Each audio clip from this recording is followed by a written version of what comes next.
bisan na balaka, niining miabot kay epidemya, sakit kinigikan sa China, kung matakdan impas ka, apan diri sa Pilipinas, presidente way kumpiyansa, gi-quarantine ti buok Manila, apil na pud ang matag probinsya, ang mga gahi ug ulo, dili na bagyod pa istorya, di pagawson kay matakdan, di mo to makig-away pa, milabay ang pila ka semana, mga tao nagkayagaw na,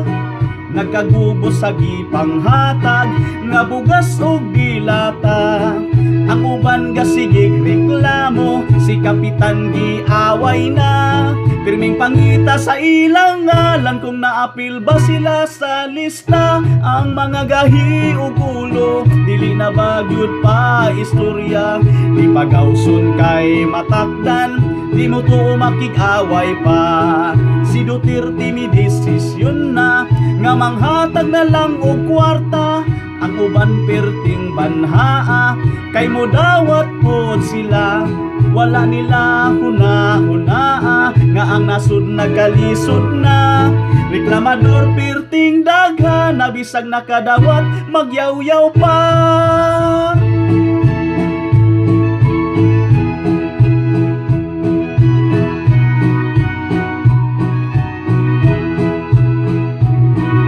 Duterte mi desisyon na, nga manghatag na lang og kwarta, ang uban perting banhaa, kay mo dawat pod sila, wala nila huna-hunaa, nga ang nasud nagkalisod na, reklamador perting dagha, nabisag nakadawat magyaw-yaw pa, ang mga gahi ug ulo, dili na bagyod pa istorya, di pagawson kay matakdan, di mo to makig-away pa, ang mga gahi ug ulo, dili na bagyod pa istorya, di pagawson kay matakdan, di mo to makig-away pa.